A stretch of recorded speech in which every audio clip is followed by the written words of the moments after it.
ದಣಿಯರು ಶಾಂತವನ ಮನೆಗೆ ಕಳಿಸಾರ. ಅದೇ ಹೇಳ್ದಲ್ರಿ, ಯಾರ್ದೋ ಬ್ಯಾಳಿ ಬೇಯಿಸ್ಕೊಂಬಾಗ ಯಾರನ್ನು ಒಲಿ ಒಟ್ಟು ಬಿಡ್ತಾರ. ಹಂಗಾಯ್ತು ಇಲ್ಲಿ ಕತಿ.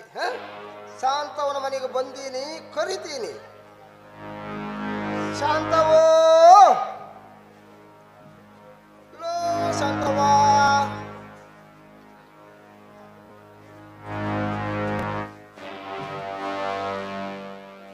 ಅವಳಿಗೆ ಹುಲಿ ಅಂತ 3 ಜನ ಮಗದಿಕ್ಕಳಿದ್ದಾರ. ಒಂದು ರೀತಿ ಹೆದರಿಕೆನೂ ಆಗ್ತೈತಿ. ಆದ್ರೂ ನೋಡೋಣ, ಮತ್ತೊಂದ್ಸಲ ಕರಿತೀನಿ. ಶಾಂತವೋ, ಯಾರು ಕಾರ್ಬಾರಿಗಳು? ಏನು ನಮ್ಮನೆ ಸವಾರಿ ಬಂದೈತಲ್ರಿ ನಿಮ್ದು? ಹೌದಾ ಶಾಂತವ್ವ, ಒಂದು ವಿಷಯ ಮಾತಾಡೋದಿತ್ತು. ಅದಕ್ಕ ನಿಮ್ಮನೆ ಕಡಿನೇ ನನ್ನ ಸವಾರಿ. ಏನು ವಿಷಯ ಕಾರ್ಬಾರಿಗಳೇ, ಹೇಳಿ. ಅದೇ ಮೊನ್ನೆ ಹೊಲದಾಗ ನಮ್ಮ ದಣಿಯರ ಆಳ ಮಕ್ಕಳಿಗ ಮತ್ತು ನಿನ್ನ ಮಕ್ಕಳಿಗ ಹೊಡಪಡಿ ಆತಲ್ಲ. ಹೌದು, ನನಗೆ ಭಾರಿ ನೋವು ಆಗ್ಬಿಡುತ್ತೆ ನೋಡಿ. ಅದಕ್ಕೆ ನಮ್ಮ ದಣಿಯರ ಹತ್ರ ಒಳಗೆ ಹೇಳಿದೆ. ಅವರು ಮನಸ್ಸಿಗೆ ಭಾರಿ ನೋವು ಮಾಡಿಕೊಂಡು ಒಂದು ತೀರ್ಮಾನಕ್ಕೆ ಬಂದಾರ ಶಾಂತವ್ವ. ಏನು ದಣಿಯರು ಬೇಸರ ಮಾಡ್ಕೊಂಡ್ರೇನು? ಏನಾರು ಹೇಳ್ಕೊಳ್ಸ್ಯಾರೇನು ಮತ್ತವ್ರು? ಹೌದು ಶಾಂತವ್ವ, ಆ ಬಾನ್ಗಡ್ಡಿ ಆತಲ್ಲ, ಅದಕ್ಕೆ ಈ ಹೊಡಪಡಿ ಏನು ಬೇಡಾಗಿತ್ತು. ಆ ಹೊಡಪಡಿಯಾದ ಜಾಗನ 5 ಎಕರೆ ನಿನ್ನ ಹೆಸರಿಗೆ ಬರೀತೀನಿ ಅಂತ ಹೇಳ್ಯಾರ. 5 ಎಕರೆ ನನ್ನ ಹೆಸರಿಗೆ ಮಾಡ್ತೀನಿ ಅಂತ ಹೇಳ್ಯಾರ. ಆದ್ರ ವೆಂಕಟಪ್ಪ ದಣಿಯರು ಬಾಳ ಒಳ್ಳೆಯವರಪ್ಪ, ಬಾಳ ಒಳ್ಳೆಯವರು. ಹೌದು ಶಾಂತವ್ವ, ಭಾರಿ ಒಳ್ಳೆಯವರು. ಕೊಡಬೇಕು ಒಂದು ಅನಿಸಿದ್ರ ಬಾಚಿ ಬಾಚಿ ಕೊಡ್ತಾರ. ನನ್ನ ಬಗ್ಗು ಖುಷಿಯಾದ್ರ, ಏ ಕಾರ್ಬಾರಿ ಒಂದು ಸಾಕ ಮತ್ತೊಂದು ತರಲಾಕಿಳ ದೊಡ್ಡ ದೊಡ್ಡದೇ ತರಿಸ್ಕೊಡ್ತಾರ ಶಾಂತವ್ವ. ಹೌದು ಶಾಂತವ್ವ. ಅದಕ್ಕ ಅವ್ರು 5 ಎಕರೆ ಕೊಟ್ಟರು, ನಾನು ಹಿಂಗೆ 5 ಎಕರೆನೂ ಕೊಡಂಗಿಲ್ಲ. ಯಾಕಂದ್ರ ನೋಡು, ಸರ್ಕಾರದವರು ನಿನಗೆ BPL ಕಾರ್ಡ್ ಕೊಟ್ಟಾರೆ. ಆ BPL ಕಾರ್ಡ್ನಿಂದ ಎಷ್ಟೊಂದು ಸವಲತ್ತು ಐತಿ. ಅಷ್ಟು ಜಮೀನು ನಿನ್ನ ಹೆಸರಿಗೆ ಮಾಡಿದ್ರ ಆದಾಯ ಹೆಚ್ಚಾಯ್ತು ಅಂತ ನಿನ್ನ BPL ಕಾರ್ಡ್ ರದ್ದಾಗತೈತಿ. ಆಗ ನಿನಗೆ ತುಂಬಾ ನಷ್ಟ ಆಗ್ತೈತಿ ಶಾಂತವ್ವ. ಹಂಗೂ ಐತ್ರ? ಅದಕ್ಕ ನಾನು ಒಂದು ಉಪಾಯ ಮಾಡೀನಿ. ಏನು ಉಪಾಯ? 4 ಎಕರೆ ಮಾತ್ರ ನಿನ್ನ ಹೆಸರಿಗೆ ಮಾಡ್ತೀನಿ. ಆಚೆ ಈಚೆ ಕಾರ್ ಕುಂಕಿ ಮಾಡ್ತಾ ಒಡ್ಡಾಡ್ತೀನಲ್ಲ, ನನಗೊಂದು ಎಸ್ಲಿರ್ಲಿ ಅಂತ 1 ಎಕರೆ ನನ್ನ ಹೆಸರಿಗೆ ಮಾಡ್ತೀನಿ. ಹೆಂಗೈತಿ ನನ್ನ ಉಪಾಯ? ನೋಡ್ರಿ ಕಾರ್ಬಾರಿ ಅವ್ರೆ, ನ್ಯಾಯವಾಗಿ ಸಿಗ್ತದೆ ಅಂದ್ರೆ ನನಗ್ ಸಿಕ್ರಾಯ್ತು. ಆದ್ರೆ ನನ್ನ ಬಗ್ಗೆ ನಿಮ್ಮ ದಣಿಯರಿಗೆ ಬಾಳ ಕಾಳಜಿ ಐತಲ್ರಿ.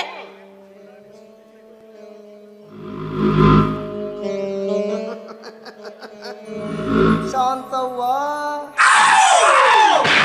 ಇಷ್ಟೇ ಅಲ್ಲ, ಒಂದು ವಿಷಯ ಐತಿ.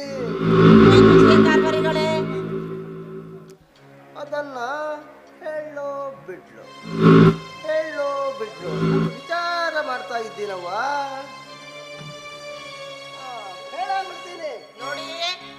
ಹೇಳೋದಾದ್ರೆ ನನ್ನ ಮಗನ ಹತ್ರ ಹೇಳ್ರಿ. ನನಗ 3 ಗಂಡು ಮಕ್ಕಳು 1 ಮಗಳು ಇದ್ದಾಳ. ಆದ್ರ ನನ್ನ ದೊಡ್ಡ ಮಗನ ಹತ್ರ ಎಲ್ಲಾ ವಿಷಯನೂ ಹೇಳ್ರಿ. ನನಗೇನು ತಿಳಿಯಂಗಿಲ್ರಿ ನೋಡಿ.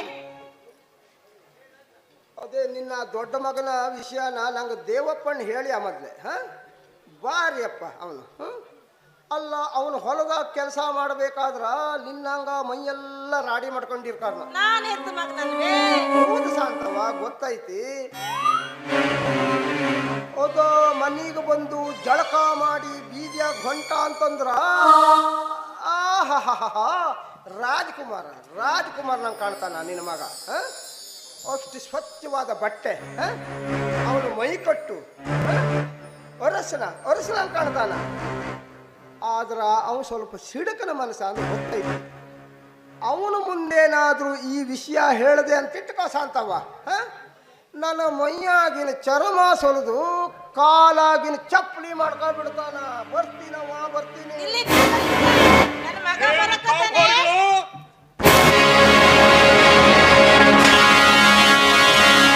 ನನ್ನ ತಾಯಿ ಹತ್ರ ಏನೋ ಮಾತನಾಡ್ತಿರಲ್ಲ, ಯಾಕೆ ಹೆದರಕತ್ತೀರಿ? ಓಹೋ, ಮೊನ್ನೆ ನಡೆದ ಜಗಳದ ವಿಷಯ ತೆಗೆಯಕತ್ತೀನಂತ ಹೆದರಕತ್ತೀರೇನ? ಅದು ಮೊನ್ನೆಯೇ ಮುಗಿದು ಹೋದದ್ದು. ಅದನ್ಯಾಕೆ ಎತ್ತಿನ? ಆಹಾ, ನಿಮ್ಮ ಧಣಿ ಏನೋ ನನ್ನ ತಾಯಿಗೆ ಮುದಿ ಕೊಡ್ಡೆ ಅಂದ್ರಂತೆ. ನಾನೇ ಬಂದು ವಿಚಾರ ಮಾಡ್ಬೇಕಂತ ಮಾಡಿದ್ದೆ. ತಾಯಿ, ಬೇಡ ಮಗನೇ, ಅದು ಒಂದು ಮಗ ಇದ್ದಂಗೈತಿ, ಏನೋ ಬಾಯ್ತಪ್ಪ ಒಂದು ಮಾತಂದೈತಿ, ನೀನು ಹೋಗ್ಬೇಡಪ್ಪ ಅಂದು ನಾನು ಸುಮ್ಮನಾದೆ. ಮತ್ತೆ ನೀವು ಬಹಳ ಬಹಳ ಮಾತಾಡಿದ್ರಂತೆ. ಯಾಕೆ? ಶ್ರೀಮಂತಿಕೆಯ ಹಕ್ಕು ಏನ್ ಬಡವರ ಮೇಲೆ ನಡೆಸೋ ದರ್ಪನೋ ನನಗೆ. ನೋಡ್ ನಾಗಪ್ಪ, ಎರಡೂ ವಿಷಯ ಅಲ್ಲ, ವಿಷಯನೇ ಬೇರೆ ಐತಿ. ನೀನು ಸಿಡುಕನ ಮನಸ್ಸ, ಆದ್ರೂ ಹೇಳ್ತೀನಿ. ಮೊನ್ನೆ ಹೊಲದಾಗ ಬಾಲ್ಗಡಿ ಆಯ್ತಲ್ಲ, ಅದ್ರಾಗ ನಿನ್ ತಮ್ಮಗಳದು ಸಣ್ಣ ತಪ್ಪಾಯ್ತಪ್ಪ. ನನ್ನ ತಮ್ಮಗಳು ತೆಪ್ಪು ಮಾಡ್ಯಾರ. ಹಾಗಿದ್ರೆ ನಿಮ್ಮ ಆಳುಗಳು ತೆಪ್ಪು ಮಾಡೋದು ಸರಿಯೇನಾ? ತುತ್, ಮುಂದೆ ಮಕ್ಕಳು ತಕೊಂಡು ಏನು ಮಾಡ್ತೀರಿ? ಅವ್ರು ಮಾಡಿದ್ದು ಯಾವಾಗ ಹೌದಂದೀನಿ ನಾನು? ಅವರು ಫಟಿಂಗ್ರ. ನೋಡ್ ನಾಗಪ್ಪ, ಅದ ಹೇಳದ್ನಲ್ಲ, ಈ ಸಣ್ಣ ಸಣ್ಣವ್ರು ಏನೇನೋ ಮಾಡ್ಕೊಂತಾರ, ದೊಡ್ಡವ್ರಿಗೆ ತಂದಿಟ್ಟು ಬಿಡ್ತಾರ. ಅದು ಮುಗಿದು ಹೋಗೈತಿ, ಅದನ್ನು ಬೆಳೆಸೋದು ಬೇಡ. ನಾವು ನೀವು ಒಂದು ಮನೆಯವರಾಗ ಹೋಗ್ಬೇಕು ಅಂತ ನಾವೊಂದು ದಾರಿ ಮಾಡಿನಪ್ಪ, ದಾರಿ ಮಾಡಿ. ಏನ್ ಹೇಳ್ತಾ ಇದ್ದೀರಿ ಕಾರ್ಖಾನೆ? ಅವ್ರಿಗೂ ನಮಗೂ ಎಲ್ಲಿ ಸಂಬಂಧ ರೀ? ಅವರು ಶ್ರೀಮಂತರು, ನಾವು ಬಡವರು. ಅವರು ಮ್ಯಾಗಣ ಜಾತಿಯವರು, ನಾವು ಕೆಳಗಣ ಜಾತಿಯವರು. ನಾವಿಬ್ರು ಒಂದಾಗಕ್ಕೆ ಸಾಧ್ಯ ಐತೆ? ಅದ ಹೇಳದ್ನಲ್ಲ, ಈ ದೊಡ್ಡದನ್ನ ಸಣ್ಣದನ್ನ ಅಂಬುದನ್ನ ಏಕ್ ಮಾಡಬೇಕು ಅಂತೀವಿ ನಾನು. ಅದಕ್ಕೆ ನೀ ಏನಂತೀಯಪ್ಪ? ಏಕಾಗಕ್ಕೇನು ಅವ್ರ ನಮ್ಮ ಬೀಗ್ತನ ಮಾಡಂಗೈತೇನ? ನಾಗಪ್ಪ, ನೀವು ಬೀಗತನ ಮಾಡಕ ರೆಡಿ ಇದ್ರ ನಾವು ಹೊಲ ಹುಡುಗಾಟಿಕೆ ಮಾಡಕ್ ಹೋಗ್ತೀರಿ ಅಂದ್ರಿ ಕಾರ್ಖಾನೆಗಳೇ? ಯವ್ವ, ವೆಂಕಟಪ್ಪ ದಣಿಯಾರು ಇಲ್ಲಿ ಬಂದಿದ್ರವ? ಹೌದಪ್ಪ ಮಗನೇ, ಅಲ್ಲಿ ವೆಂಕಟಪ್ಪ ದಣಿಯರ್ ಸಿಕ್ಕಿದ್ರು. ಆದ್ರ ಅವ್ರಿಗೆ ನಾನು ನಮಸ್ಕಾರ ಮಾಡುವಾಗ ನಿನ್ ತಂಗಿನೂ ಅಲ್ಲೇ ಇತ್ತು ಮಗ. ನಿನ್ ತಂಗಿ ಎಷ್ಟು ಚಂದ ಇತ್ತು ಅಂತ ಹೇಳಿ ಆಕಿ ತಲೆ ಮೇಲೆ ಕೈಯಾಡ್ಸ್ರಪ್ಪ ಅವರು. ಆದ್ರ ಅವಳಲ್ಲಿದ್ದಾಗ ಅವಳಿಗೆ ದುಡ್ಡು ಕೊಡಕ್ ಬಂದ್ರಪ್ಪ ಮಗನೇ, ದುಡ್ಡು ಕೊಡೋಕೆ. ಆದ್ರೆ ನಿನ್ ತಂಗಿ ಏನು ತಗೊಳ್ಳಿಲ್ಲ ಬಿಡು. ಆದ್ರ ವೆಂಕಟಪ್ಪ ದಣಿಯರು ಬಹಳ ಒಳ್ಳೆಯವ್ರಪ್ಪ ಮಗನೇ, ಬಹಳ ಒಳ್ಳೆಯವರು. ಹೌದ್ಯವ್ವ, ಶ್ರೀಮಂತರು ಯಾವ ಹೊತ್ತಿನಾಗ ಒಳ್ಳೆಯವರಾಗಿರ್ತಾರೆ, ಯಾವ ಹೊತ್ತಿನಾಗ ಕೆಟ್ಟವರಾಗಿರ್ತಾರೆ ಹೇಳಕ್ಕಾಗಲ್ಲವ. ಹಗಲು ಹೊತ್ತಿನಾಗ ಒಂಥರ ಇರ್ತಾರೆ, ರಾತ್ರಿ ಹೊತ್ತಿನಾಗ ಒಂಥರ ಇರ್ತಾರೆ. ಹಗಲು ಹೊತ್ತಿನಾಗ ಮಗಳು ಅಂತ ತಪ್ಪುಕೊಂಡು ಹೆಣ್ಣನ್ನ, ರಾತ್ರಿ ಹೊತ್ತಿನಾಗ ಅದೇ ಮಗಳನ್ನ ಸೂಳಿ ಅಂತ ಅಪ್ಪಕೊಳ್ತಾರೆ. ಅವ್ರಿಗಿದು ಪಾಪ, ಇದು ಪುಣ್ಯ ಅಂತ ಗೊತ್ತಾಗಲ್ಲವ. ಯಾಕೆಂದ್ರೆ ದುಡ್ಡು ಹಾಗೆ ಮಾಡ್ಸಕತ್ತೆ. ಆ ಲಕ್ಷ್ಮಿನೂ ಅಂತವ್ರ ಮನೆ ಹತ್ರನೇ ವಾಸವಾಗಿರ್ತಾಳೆ. ಅವರ ಮನಸ್ಸು ಸಿಕ್ಕಂಗ ತಿರ್ಸಾಗ ಹಚ್ಚಿ ಬಿಡ್ತಾಳ.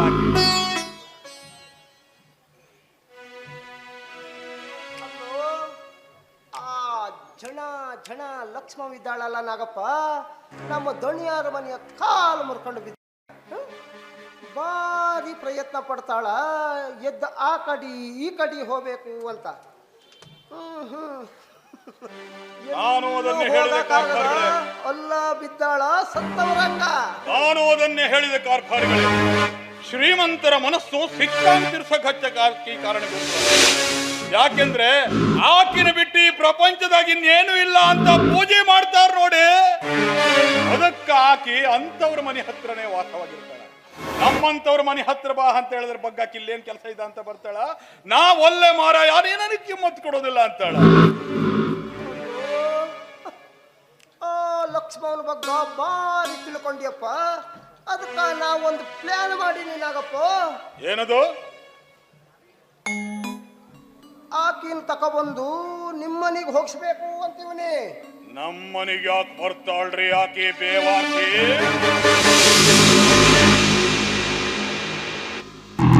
ಆಕಿ ಬಂದ್ರೆ ಇಲ್ಲಿ ಕಿಮ್ಮತ್ ಸಿಗ್ಬೇಕಲ್ಲ.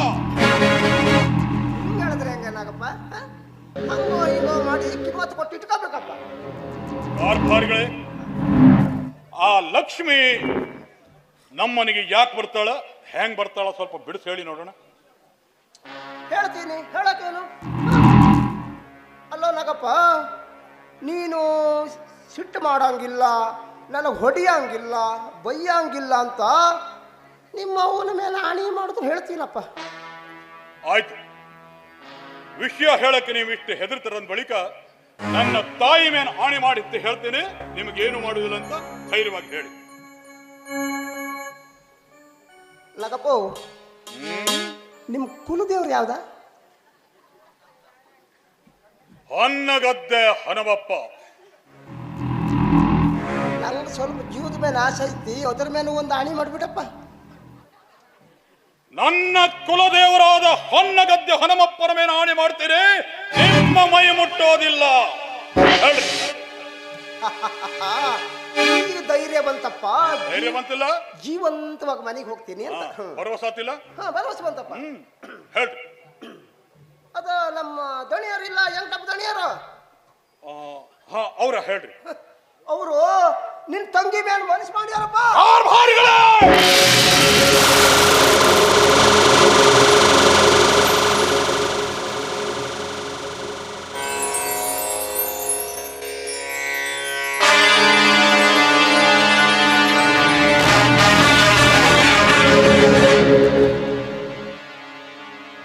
ಇದೇನೋ ನಿನ್ನ ಅವತಾರ ಸಿಡಿಲು ಬಂದು ಬಡದಂಗ ನಿನ್ನ ಊನ ಮೇಲೆ ಬೇರೆ ಆಣಿ ಮಾಡಿ ಹೊಡಿಯಂಗಿಲ್ಲ, ಬೊಯ್ಯಂಗಿಲ್ಲ ಅಂತ ಕೊಯ್ಯಾಗ ಬೇರೆ ಕೊಡ್ಲಿ ಹಿಡ್ದೀವಲ್ಲೋ. ಬರ್ತೀನಪ್ಪೋ, ಬರ್ತೀನಿ.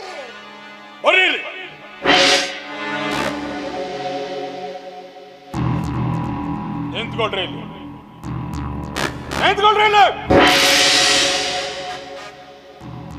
ನಿಮ್ಮ ಧಣಿ ನನ್ನ ತಂಗಿ ಮೇಲೆ ಮನಸ್ಸು ಮಾಡಿದ್ನ? ಏನಂತ ಮನಸ್ಸು ಮಾಡಿದ? ಏನೋ ಮದುವೆ ಆಗ್ತೀನಂತ ಮನಸ್ಸು ಮಾಡಿದ್ನು? ಇಲ್ಲ ಹೆಣ್ಣು ಮಾಡ್ತೀನಂತ ಮನಸ್ಸು ಮಾಡಿದ್ನು? ಇಲ್ಲ ಹಂಗ ಸೋಳೆ ಹಂಗ ಇಟ್ಕೊಳ್ತೀನಂತ ಮನಸ್ಸು ಮಾಡಿದ್ನು? ಬಿಡ್ಬಿಡ್ತು ಹೇಳ್ರಿ. ಮತ್ತೆ ಬಿಡ್ಬಿಡ್ತು ಹೇಳಿಲ್ಲ, ನನ್ನ ತಾಯಿ ಮೇಗನ ಆಣಿ ಮರಿಬೇಕಾಗತ್ತೆ, ಹನುಮಪ್ಪನ ಮೇಲೆ ಆಣಿನ ಮರಿಬೇಕಾಗತ್ತೆ. ಅಲ್ಲಿ ಮಠ ಹೋಗೋದು ಬೇಡ. ಒಂದ್ ವೇಳೆ ನಿಮ್ಮ ಧಣಿ ನನ್ನ ತಂಗಿನ ಮದುವೆ ಆಗ್ತೀನಂತ ಮನಸ್ಸು ಮಾಡಿದ್ನು ಅಂದ್ರೆ ನಿಮ್ಮ ಕಾಲು ಹಿಡಿದು ಅದಕ್ಕೊಂದು ಉತ್ತರ ಹೇಳ್ತೀನಿ. ಮತ್ತ ಹೆಣ್ಣು ಮಾಡ್ತೀನಂತ ಮನಸ್ಸು ಮಾಡಿದ್ನು ಅಂದ್ರೆ ಅದಕ್ಕೂ ಒಂದು ಉತ್ತರ ಹೇಳ್ಕೊಳ್ತೀನಿ. ಹಂಗ ಸೋಳೆ ಹಂಗ ಇಟ್ಕೊಳ್ತೀನಂತ ಮನಸ್ಸು ಮಾಡಿದ್ನು ಅಂದ್ರೆ ಅದಕ್ಕೂ ಒಂದು ಉತ್ತರ ಹೇಳ್ಕೊಳ್ತೀನಿ. ಭಾರಿಗಳೇ, ನಿಮ್ಗೇನು ಏನು ಮಾಡುದಿಲ್ಲ ಅಂತ ಹೇಳಿನಲ್ಲ, ನನ್ನ ತಾಯಿ ಮೇಲೆ ಆಣಿ ಮಾಡಿ ಹೇಳ್ರಿ ಧೈರ್ಯವಾಗಿ. ಇದು ಹೌದು ನೋಡು, ಬುದ್ಧಿವಂತರ ಮಾತು ಅಂದ್ರ.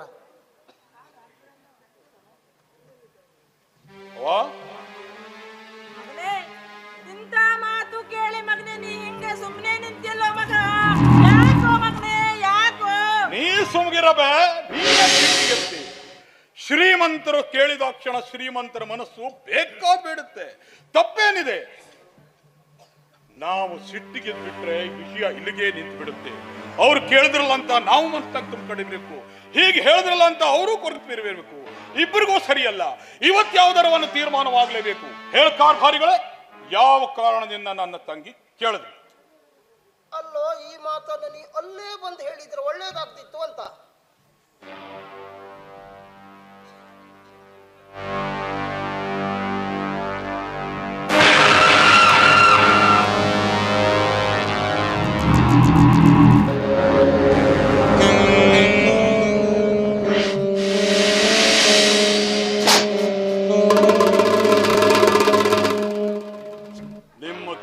ಹತ್ರ ನಾನೇ ಒಂದು ವಿಚಾರ ಮಾಡ್ಲಿ. ನಡ್ರಿ.